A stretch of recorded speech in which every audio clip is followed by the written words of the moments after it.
eu ver. Então, gente, a gente está fazendo essa revisão, né, do Renascimento. E a palavrinha que a prof falou ali para vocês, da questão do contexto histórico, que é importante de ter nesse mapa conceitual, é essa palavrinha aqui, antropocentrismo, tá? Então, o ser humano como centro. E também a gente pode botar aqui a questão da ciência, do desenvolvimento da ciência, né, da racionalidade, isso também são coisas importantes, tá bom? Outra questão, em relação à arte, né, começou a existir, então, esses grupos de artistas que estudavam e pesquisavam a arte como um ofício, né, como uma profissão, tá? Isso surgiu mais no Renascimento. O próprio fato das pessoas, dos artistas assinarem as obras, também surgiu no Renascimento, tá? Antes, lá na Idade Média, não importava quem era o artista, importava o recado que ele estava dando, que tinha relação lá com a igreja. Agora, não. Agora o artista passa a ser importante. Então, ele assina as obras, ele estuda com outros artistas, eles estudam modelos vivos, começa a ter esses cadernos de esboço, que a gente até falou, né? Que tem uns artistas famosos aí que produziram muitos estudos para as obras que eles depois pintaram, né? Ou esculpiram, enfim.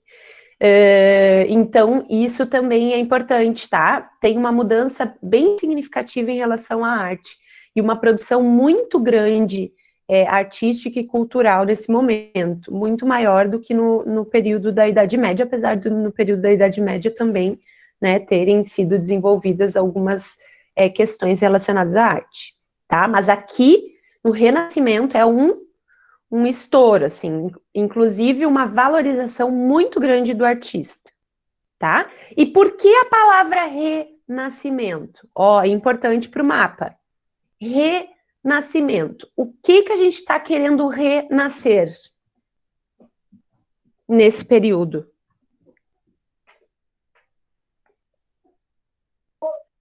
Os artistas renascendo? Pode até fazer um sentido isso, mas não é exatamente isso, tá, Rian? Mas também faz um certo sentido. Obrigada por ter participado. Renascendo, eles estão querendo se remeter a um tempo anterior até a Idade Média. Para que período eles estão se remetendo? Antiguidade? Alguma coisa assim? A Antiguidade Clássica, tá? Grécia lá, principalmente, Grécia e Roma, que teve um desenvolvimento artístico bem grande, né, também naquele período, bem anterior aí ao Renascimento. Então, eles querem renascer essa antiguidade clássica, mas também superar ela, trazer outros olhares para essa antiguidade, tá? Tanto é que alguns artistas vão trazer temáticas como as mitologias, né, greco-romanas, que a gente viu lá mais adiante. Alguém, meus amores, está com o mic ligado? Se puder desligar, a prof agradece. Muito obrigada. Né? Então, renascer essa cultura clássica, mas superar elas, né? E isso tem muito a ver porque eles começaram a estudar, né, essas ruínas romanas, estudar as obras, as esculturas que essa galera fazia lá na Antiguidade Clássica, tá? Isso de contexto histórico. Aí tem mais uma questão que foi descoberta nesse período, né, em termos artísticos. A galera, artísticos matemáticos, né, a galera descobriu a perspectiva, né, como técnica na pintura, né, que os artistas desse período faziam. Então, essa descoberta da perspectiva vai ser muito importante, porque até então as pinturas pareciam todas só naquele plano chapadinho, né? Os próprios mosaicos, a gente não via profundidade nas pinturas, nas obras, né? Com a perspectiva, a gente vai conseguir ver profundidade, tridimensionalidade, tá? Então, aí a galera, a partir do Renascimento, que criaram, então, a perspectiva, tá? Que os artistas começaram a estudar nesse sentido. E como a prof falou antes, né? Um período em que eles estudaram muito, e estudaram várias ciências, inclusive a matemática, por isso que eles conseguiram, então, trazer um desenvolvimento técnico nas pinturas bem significativo, tá? E aí, na arquitetura, a gente falou aqui, ó, tá? Um pouquinho da perspectiva, né? Que é essa linha horizontal, aí tem as linhas convergentes, né? O ponto de fuga, que daí dá para a gente ver que lá no fundo tem as janelas, que aqui na frente estão os apóstolos, né? Essa aqui é só um exemplo. Ali que nem a de cima também, ó, dá para ver que a rua que está afunilando a rua, né? Como se a gente estivesse realmente de frente para uma rua e vendo o horizonte, tá?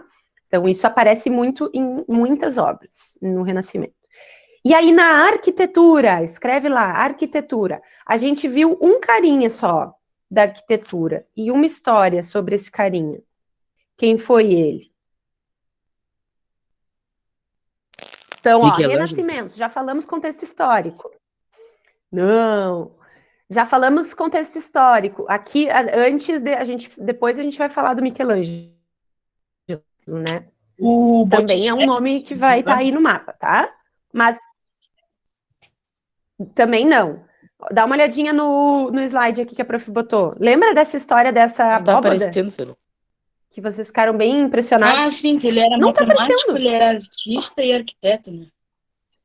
Vocês estão só... Isso aí, ó. Isso aí, lembra? Claro, por isso... Não, peraí, cancelar. A prof não tá... Vocês não estão vendo. A prof mostrando um monte de coisa. Que coisa, sério. Tá, agora vai. Ó, vou mostrar Agora antes que- aqui que eu tava mostrando que vocês não viram. Aqui, ó, na perspectiva, né? Aí a prof falou da perspectiva, daí tem uns esbocinhos. Lembra? Olhando a gente fica com mais, né, noção. Então, essa linha do horizonte, aí o ponto de fuga e as linhas convergentes, né, que nem tem aqui no exemplo da última ceia, do Da Vinci.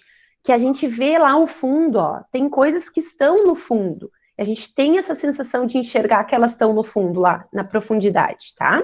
Então era isso, só voltei para vocês verem. E aí, da arquitetura, a gente falou de um arquiteto especificamente, né? Que não era só arquiteto. A galera nessa época era muito multi, né? Sabia um pouco de tudo, um pouco muito, né? Porque eles estudavam bastante mesmo.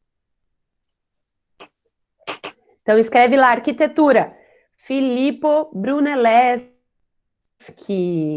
né? E lembra que a gente contou para vocês a história dessa abóboda? Olha, que é a maior do mundo até hoje. Levou anos e anos. Então, é a abóboda, ó. E ele escondeu as anotações Pode dele. falar. Ele botou fora tudo isso.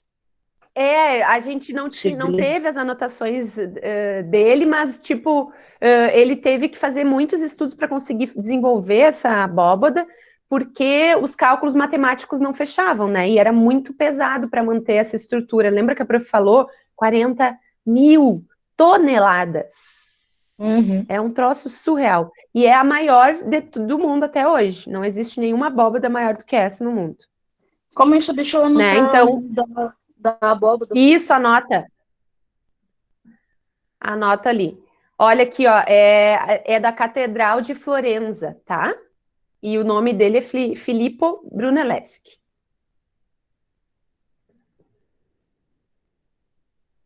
Da arquitetura, botar isso, né? Arquitetura, a questão o nome do Filippo Brunelleschi, né? E aí, gente, se vocês quiserem botar algumas características, eles... Peraí. Permitir.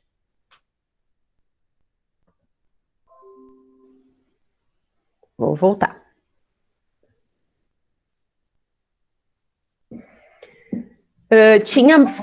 Se desenvolveu muito essa questão do conhecimento matemático nesse período, né? E também eles fizeram muitas obras arquitetônicas importantes e significativas também, tá, gente? A gente deu essa como exemplo porque ela é bem significativa, né? Por ser a maior do mundo, tá? Uhum. Não vamos entrar em mais detalhes, mas vocês têm todos esses materiais, a prof está só revisando. Buena? Então, até agora a gente tem Renascimento, falamos do contexto histórico, várias coisas, e falamos de arquitetura, um arquiteto, né, e de um lugar que ele projetou, que é a Catedral de Florença, tá? Isso tem que ter já no mapa aí. Lá no contexto histórico tem que ter antropocentrismo, a importância do artista, né, os estudos que começaram a fazer, caderno de artista, estudo com um modelo vivo, desenvolvimento da ciência, perspectiva, bota lá em algum lugar essa palavra, tá? Dentro do mapa de vocês. Buena? Uhum. Tranquilo, gente? Tá muito acelerado? Só porque a prof quer revisar tudo hoje, tá? Então, se Lembrando não... que a gente tem todos esses slides, né? Exatamente, todos esses materiais vocês têm para depois compor, né? Finalizar o mapa de vocês. E pode botar desenho, deixar ele bem bonitão, tá? A prof está usando a aula de hoje para fazer essa revisão, para vocês terem tempo de fazer um mapa bem bonitão, tá bom? Uhum. Agora a gente entra na questão dos artistas, né? Aqui só tem uma lembrança de que eles estudaram muito, fizeram grandes descobertas, um conhecimento da anatomia, gente, muito desenvolvido nesse período, que antes não tinha, né? Então, isso também vocês podem colocar no mapa de vocês. E o artista, ele passa a ser uma figura importante, né? Porque o que é? A galerinha lá das pequenas cortes que existiam lá na Itália, a gente vai estar produzindo, vai estar querendo mostrar o poder através da arte. Então, eles vão contratar, ó, pagar os artistas. E aí os artistas vão começar a ter possibilidade de escolher que obras eles vão querer fazer, né? Vai desenvolver a profissão, né, de artista. Gente, onde que surgiu o Renascimento? Isso é muito importante, a gente não falou. Que lugar do mundo? Da Europa, mais Itália? especificamente. Itália. Itália. Anota aí, tá, Florença. gente? Itália, principalmente Florença, era um grande centro cultural e artístico também, mas surgimento na Itália como um todo, tá? Então, escreve lá Itália. E que período, meus amores? Aqui no primeiro slide tinha. Que época? Olha aqui. Entre 1300 e 1650, mais ou menos, tá? Só para a gente ter essa noção temporal também, tá? Não esquece de pôr aí. E aí a gente estudou vários artistas. Escuta a prof aqui um pouquinho. Os primeiros artistas, eles não são tão, né, tão famosos assim. A gente vai anotar os nomes de todos eles, tá? E alguma palavra-chave em relação a esses artistas. Depois a gente entra naqueles famosão também. Mas é importante a gente saber que existiram outros artistas que não só aqueles famosão, que a gente ouve falar sempre, tá? Então, a gente falou do Tomásio Massáquio. Aqui tem uma obra dele, ó, que é Adão e Eva expulsos do paraíso. E ele tem essa coisa do trazer o realismo para a cena, tentar convencer o espectador de que aquela cena é real. Mesmo que ainda, vocês viram que ainda as temáticas ainda têm relação religiosa, algumas, né? Então, com a religião cristã, mas eles já trazem essas diferenças, né? Ó, já tem ali, ó, o Adão pela Adão, a Eva pela dona, e eles com aquela cara, né, de sofrendo. Então, tem uma diferença importante em relação ao período de antes, tá? Então, ó, realismo, né, expressão, tá, dos quadros do Tomásio Massáquio. Aqui uma outra capela que tem, ó, aqui tá o Adão e Eva no paraíso, ó. É muito maior as obras que ele fez nessa capela, tá? Então, só pra gente ver que tem, olha só como é grande esses afrescos aqui. Aqui, ó, outro olhar. Gente, coisas incríveis, né? A gente tem visto e vocês se impressionam junto comigo, porque é muito lindo, assim, a riqueza de detalhes e o conhecimento técnico, né? E o desenvolvimento técnico artístico que essa galera produziu. Então, Tomásio Massáquio, vamos ver quantos a gente viu agora, tá? Já vimos um. O segundo é o Fra Angelico, que a gente viu, né? Que ele tinha essa tendência religiosa, né, dentro da arte renascentista, mas ele trazia essa questão da realidade humana, né, tentava conciliar o terreno e o místico, né, e aqui a gente vê ó, uma obra dele. Então já tem 2. Alguém falou comigo? Ah, tá, botou o nomezinho. Quem chegou depois, por favor, escreve o nome ali, tá? No chat, que a prof não anotou quem chegou depois. Tá? Então, já vimos. Mais um, ó, o Fran Angélico, 2 artistas. Anunciação, ó, deles quiserem anotar uma obra desse artista. Do primeiro que a gente viu, o Tomásio Massacre, a gente viu Adão e Eva, expulsos do paraíso. O do Fran Angélico, a gente viu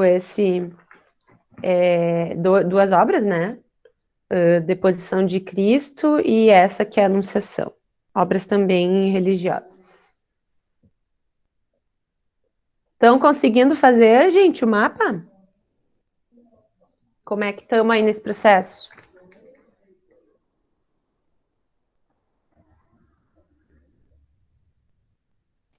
Eu tô fazendo um esboço, né? Isso, esboço. Depois depois vocês organizam ele melhor. Mas é mais para aproveitar. Vou desenhar, vou fazer. Isso, é mais para aproveitar aí esse momento da gente dar uma revisada. Outro nome, outro artista. Olha quantos, a gente já viu 13. São os mais conhecidos, né? Então, o Paolo Cello, ele queria trazer muito movimento para a obra, lembra que a gente falou? Então a gente viu, ó, esse cavalo ali pulando, né? Bem na hora que ele levanta, então tem essa questão, assim. Também usava muitos princípios matemáticos. Olha ali a perspectiva. Tá vendo que aqui a gente consegue ver que tem um fundo, as árvores vão diminuindo, ó. Né? Isso é importante. Ok? Uhum. Mais um, esse aqui é São Jorge do Dragão, o nome da obra, se vocês quiserem colocar. Aí a gente viu a Batalha de São Romão também. Olha ali os bichinhos lá pulando, né? Outras temáticas também, vocês viram que já tem outras propostas, assim, né? E uma outra forma de produzir também, né, o desenho, a imagem, muito, esse uso da perspectiva muito grande, ó, a gente vê os cavalinhos pequenininhos lá no fundo, tá vendo? Grandão na frente, né? Muitos personagens também. Mais um dos famosos, Piero della Francesca. Oi, Davi. Nada. Então, a gente tem 1, 2, 3, 4 até agora artistas. Essa relação, ele não tinha tanto interesse na expressividade dos rostos, como lá no Tomásio Massacre, que a gente viu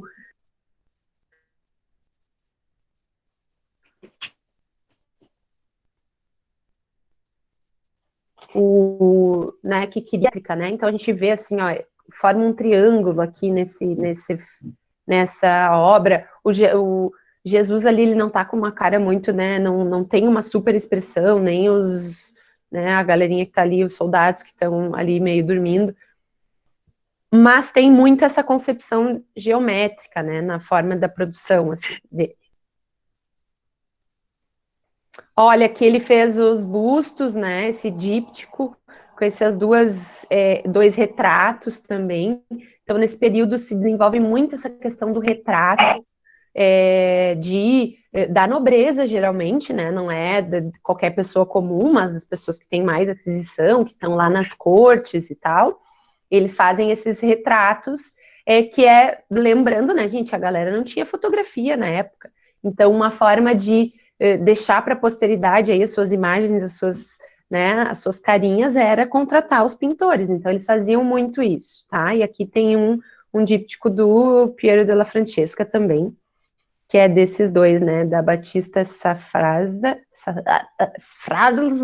a prof não sabe falar direito, e do Frederico de Montefeltro, tá, que são esses, um casal da corte, enfim, um casal, né, aristocrata,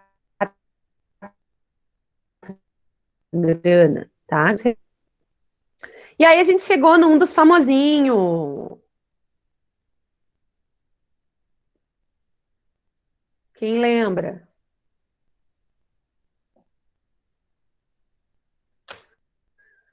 Botticelli, né, gente? Ele traz muito essa questão da temática mitologia greco-romana, né? A gente falou bastante sobre isso. E tinha a questão de expressar o ideal de beleza, né? Aí a gente vê essa aqui, a Simonetta Vespucci, que a gente falou, que possivelmente foi amante dele e tal, que ele retratava, e era uma das musas inspiradoras dele, que ele trazia em outras imagens. O famosíssimo Nascimento de Vênus. Anotem, né, o nome do artista e também algumas obras, né, que a gente deu uma olhada, uma estudada. Lembra que a gente falou que é, né, a Vênus, que seria Afrodite, o deus do vento, a deusa do vento, o deus da primavera, toda essa questão da mitologia greco-romana que ele traz nos quadros, né? Esse aqui, A Primavera, também é outro quadro que a gente estudou um pouquinho sobre ele, né? E também tem muitos personagens da mitologia. Então, um dos famosinhos já foi. Agora entrou outro dos mais famosos também. Da Vinci, né, minha gente?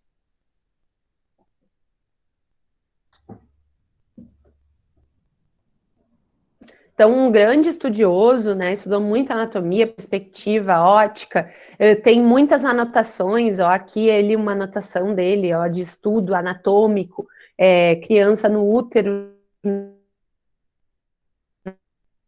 né, que foi desenhado por ele.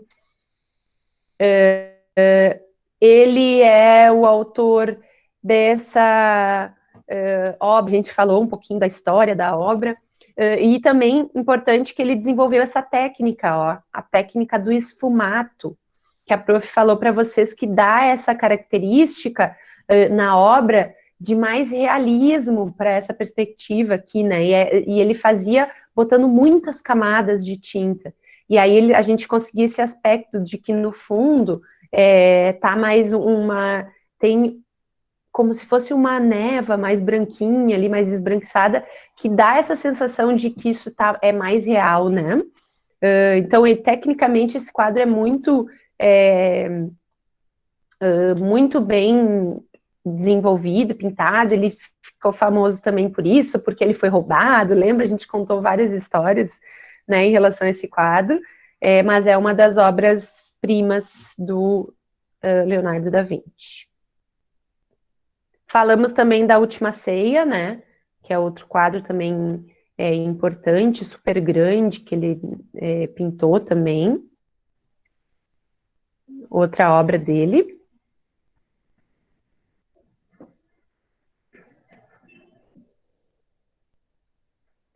E aí a gente entra no Rafael Sanzio.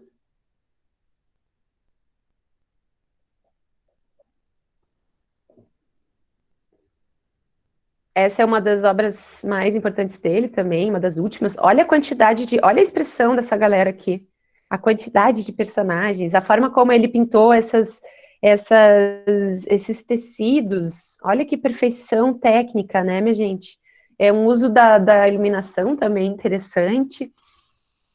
Ele buscava essa harmonia, né, entre as formas e as cores. Essa aqui também, ó, com temática aqui Escola de Atena, né, com os filósofos importantes.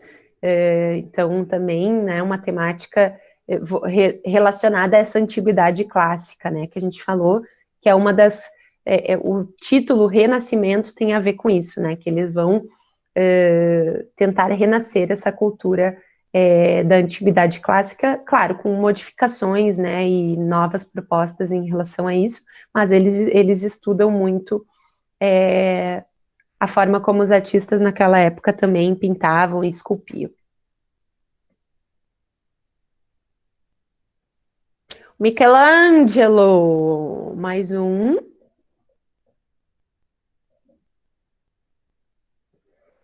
Essa aqui, né, o David Michelangelo, importantíssima escultura desse artista. Ele também pintava, mas ele era muito, gostava muito da escultura, né? A gente falou que ele estudou, né, escultura quando ele foi morar com a família Médici, né? E lembra que a gente falou que ele dava muita, que ele cuidava muito qual era o mármore que ele ia escolher, qual era a pedra que ele ia escolher para esculpir, porque ele acreditava que a escultura ela já estava lá dentro da pedra, o artista tinha que conseguir trazer essa escultura, trazer vida para essa escultura que já existia na pedra. Então ele demorava muito para escolher as pedras que ele esculpia, né? Então o David Michelangelo é muito importante, a Pietà também dele é outra escultura muito importante. Olha, parece que a gente consegue, parece que a gente está vendo tecido mesmo, né? Não, é impressionante que isso tenha sido produzido numa pedra. Olha só, gente, né? E é uma escultura, né? Olha que loucura isso. Então, um detalhe, uma riqueza de detalhes muito grande, tá, gente? Tecnicamente muito incrível. E aí toda aquela história que ele pintou, né? O teto da Capela Sistina, né? Teve toda uma negociação lá com o Papa. E aí a prof contou um pouco dessa história, que ele nem estava tão interessado em fazer, porque ele se considerava mais um escultor, mas no fim ele aceitou essa encomenda e fez essa obra impressionante. Né? Fez tanto o teto quanto depois, mais adiante, ele vai fazer a próprio altar, né? E aqui um detalhe, ó, dessa obra da Capela Sistina, que é a criação do homem, né? Aqui Deus e aqui seria o ser humano. E aí tem toda uma especulação de que ele possivelmente tenha feito o formato aqui, ó, onde está Deus, e esses outros personagens, né, esses outros anjos, enfim, como se fosse um cérebro, porque eles, lembrando, né, eles tinham muito essa questão do conhecimento anatômico, né.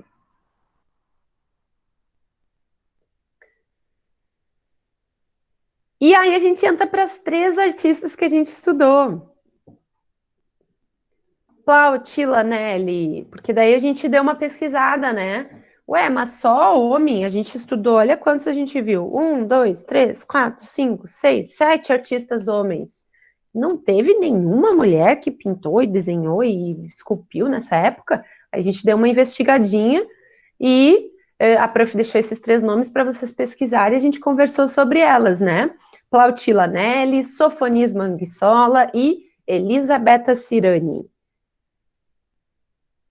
A Plautila, então, essa madre superiora, então uma freira, né, uma mulher da religiosidade, que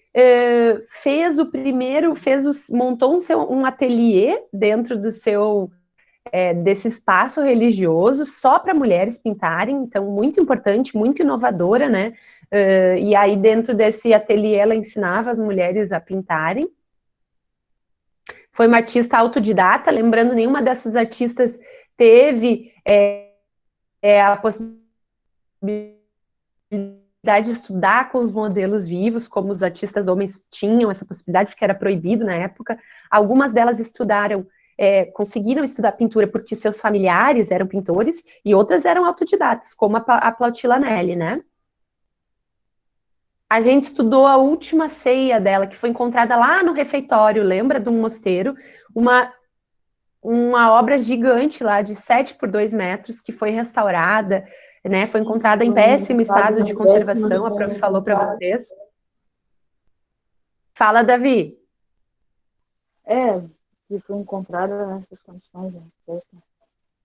muito, muito, olha só, destruída quase, Ao construtor. escondidinha no refeitório. Imagina, gente, uma obra dessa proporção, 7 metros por 2. As figuras, os personagens são do tamanho real do ser humano. Ela pintou todos os apóstolos, mais Jesus. Então, assim, É de uma obra impressionar. muito impressionante. Então, tecnicamente, e assim, elas tinham muito mais dificuldade, gente, porque isso, né? Eles não estudavam anatomia da mesma forma que os homens estudavam, né? Dissecando cadáver, olhando as coisas, olhando o corpo humano. E elas não, elas estudavam a partir de outros mestres, né? Olhando as obras desses outros artistas, ou no caso da Plautila, que era freira, tinha acesso a alguns livros, então estudava a partir disso, e ela conseguiu, mesmo com essa defasagem, assim, em termos de, né, estudo, ela conseguiu uma perfeição em relação à anatomia muito grande nessa obra, né? E aí a prof falou, né, que tem um detalhezinho aqui, ó, no cantinho, tá vendo? Ela escreveu que isso tem várias artistas nesses períodos, assim, que elas não eram tão reconhecidas como artistas, elas botavam os detalhezinhos nas suas obras, né, escondidinhos. E a Plautila colocou lá no cantinho, em cima da assinatura dela, ore pela pintora. Então, um recadinho que ela deixou, assim, eu sou pintora, eu que pintei esse quadro, ela assinou o quadro e ela disse, olha, ore pela pintora, né? Então, já se entendendo como uma artista. Sofonisba Anguissola, essa artista maravilhosa, né, que a gente falou, que nasceu numa família muito numerosa, né? O pai era de uma família nobre, e aí as famílias tinham esse costume, né, dos mais nobres de ensinar pintura, música, dança, literatura para os seus filhos, e ele percebeu que a Sofonisba tinha uma grande habilidade com o desenho, com a pintura. Então ele incentivou ela a desenhar, né?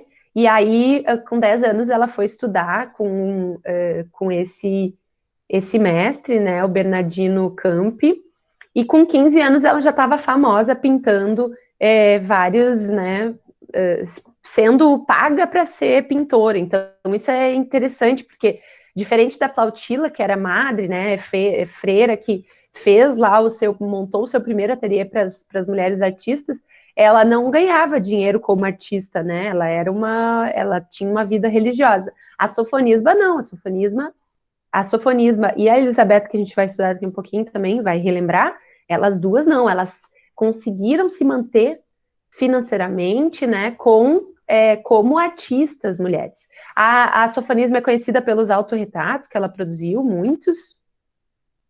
Ela também ingressou, né, depois que ela ficou famosa, foi convidada para fazer parte da corte lá, da futura rainha da Espanha, da Isabel de Valois, e aí esse aqui, lembra a curiosidade que eu falou para vocês? Os desenhos que o pai encaminhou esse desenho aqui, o pai encaminhou para o Michelangelo, porque eles faziam isso, né, eles mandavam os desenhos para a galera que era mais mestres, né, para ver se aprovavam ou não as suas pinturas, os seus desenhos, suas pinturas, dizia, essa daí ela tem potencial, essa outra não. Né, Davi? E aí ela mandou essa aqui, ó. E o Michelangelo disse, ela tem potencial, realmente, ela desenha muito bem, mas eu quero ver ela desenhar alguém rindo, é fácil, eu quero ver ela produzir um desenho com alguém chorando, uma expressão de tristeza. E aí ela manda esse aqui, ó. E aí ele fica chocado com a habilidade dela de desenhar. Né? Enfim, aqui um retrato que ela fez, ó, da Isabel de Valois, um autorretrato dela. Maravilhosa, incrível. Elisabetta Cirani é outra que a gente estudou, né? O pai trabalhava com pintura, então ela conseguiu ir se desenvolvendo né, artisticamente no ateliê do pai. Quando ela tem 13 anos, ela começa a pintar mais a sério. Ela assume o ateliê do pai quando o pai morre. Então, ela é a chefa lá de todo o ateliê, ela que mantém a família financeiramente. Então, é muito significativo, porque na época isso não era comum, né, de acontecer. Uma pintora muito profissional, pintava muito rápido, né, os opositores, a galerinha que não era muito, assim, não acreditava muito, dizia que não, ela não era, não é possível que foi ela que pintou em tão pouco tempo. Mas ela era, ó, ligeira e boa no que fazia. E ela foi uma das mulheres convidadas, a única mulher convidada para pintar esse complexo religioso em Bolonha. Daí, Bolonha, ela fez essas pinturas e foi um dos cartões, assim, postais, né, visita das suas obras. Então, foi bem importante. Depois, ela ficou mais conhecida ainda como pintora. E ela montou a própria academia de pintura para mulheres também, né? Agora, nesse caso, uma academia para, né, mulheres artistas, diferente lá da Plautila, ela que fez no convento, né? Era fechadinho para as mulheres do convento. Aqui não, era para as mulheres artistas. Então, também bem importante. Muitas obras, morreu muito jovem, né? Mas deixou mais de 200 obras, 200 pinturas feitas. E é isso, meus amores. Não, cancelar. A prof falou, hein? Eu tive que dar uma aceleradinha porque é bastante coisa. Tá? Isso tudo tem no Então, grupo lá, professora. esses materiais todos tem lá, tá? Tá. Antes de terminar, gente, primeira coisa, não saiam ainda, tá? Importante, que ainda não finalizou a aula. Até semana que vem, então, me encaminhe esse mapa, tá? A prof vai lembrar vocês ali nos grupos, para vocês não esquecerem, mas organiza melhor, agora já tem um esboço aí. Organiza melhor isso e encaminha para a prof, tá? Lembrando, faz parte da nossa avaliação também, os mapas, né, conceitual. Então, a gente revisou esse momento da arte renascentista e na semana que vem... É pra quando, senhora? Até a semana que vem, tá? Até quarta-feira que vem, a nossa aula. Tá? Porque agora, a ideia é que agora, ó, não percam tempo, gente. Aproveita que tá tudo aqui na cabecinha e já finaliza isso, tá? Hoje, quem finalizar hoje já me manda, porque é melhor, né? Menos coisas para fazer ali. Por favor, quem chegou depois, escreve o seu nome.